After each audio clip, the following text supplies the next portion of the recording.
لیکن جب کلمہ پڑھا، تاریخ کی کتابوں میں لکھا فتح مکہ کے موقع پر آقا صلی اللہ علیہ وسلم 10,000 صحابہ اکرام کے ساتھ مکہ میں داخل ہو رہے، ابو سفیان اور حضرت عباس رضی اللہ عنہ جو آپ صلی اللہ علیہ وسلم کے چچا ہے، یہ دونوں پہاڑی پر کھڑے اور دیکھ رہے ہیں آقا صلی اللہ علیہ وسلم صحابہ اکرام کے ساتھ مکہ میں داخل ہو رہے۔ اب جب یہ منظر ابو سفیان نے دیکھا تو اپنے ساتھ کھڑے حضرت عباس رضی اللہ عنہ، یہ بہت پہلے مسلمان ہو چکے تھے لیکن اسلام کا انہوں نے اظہار نہیں کیا تھا۔ آپ پڑھ کر دیکھ لیں، جنگ بدر میں آپ صلی اللہ علیہ وسلم کے چچا حضرت عباس کفار کی طرف سے تھے اور غزوہ بدر میں قیدی بن کر آئے۔ آپ صلی اللہ علیہ وسلم نے فدیہ دے کر اپنے چچا کو رہائی دلوائی، پھر آپ مکہ چلے گئے۔ سب سے آخر میں ہجرت کرنے والے صحابی حضرت عباس رضی اللہ عنہ، سب سے آخر۔ تو ابو سفیان اور حضرت عباس دونوں پہاڑی پر کھڑے، آقا صلی اللہ علیہ وسلم صحابہ اکرام کے ساتھ مکہ میں داخل ہو رہے۔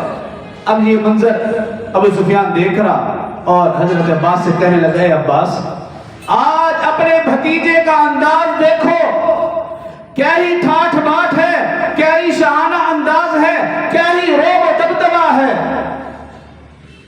حضرت عباس رضی اللہ عنہ کی آنکھوں میں آنسو آگئے، کہنے لگے، ابو سفیان، یہ آقا، یہ محمد صلی اللہ علیہ وسلم کی، یہ میرے بھتیجے کی ٹھاٹھ باٹھ نہیں، یہ بادشاہت نہیں، شاہانہ انداز نہیں، روب و دبدبہ نہیں، بلکہ میرے بھتیجے کی نبوت کی عظمت ہے کہ آقا صلی اللہ علیہ وسلم فاتحانہ انداز میں کہنے لگے کہ جس کو تم نے مکہ سے نکالا تھا، آج اس کا مکہ میں داخل ہونے کا انداز دیکھو، کیسے عاجزی اور انکساری کے ساتھ صحابہ اکرام کے جنوں میں مکہ میں داخل ہو رہے۔ ابو سفیان کہنے لگا، یہ انداز تو مجھے بڑا اچھا لگا۔ حضرت عباس رضی اللہ عنہ نے کچھ اور باتیں کہی، تو باتیں کرنے کے بعد ابو سفیان نے کہا کہ مجھے بھی اپنے بھتیجے کے پاس لے چلو تاکہ میں بھی کلمہ پڑھ لوں۔ میں اکیلا جانے کی ہمت نہیں رکھتا کیونکہ میں نے ظلم و ستم اتنا کیا ہے، میں نے اسلام کی دشمنی اتنی کی، آقا کی دشمنی اتنی کی ہے، مجھے سمجھ نہیں آ رہی مجھے آقا معاف کریں گے کہ نہیں۔ حضرت عباس رضی اللہ عنہ کہنے لگے کہ نہیں، میں آپ کو ساتھ لے کر چلتا ہوں، آقا صلی اللہ علیہ وسلم ایسے نہیں ہے کہ وہ معاف نہ کرے۔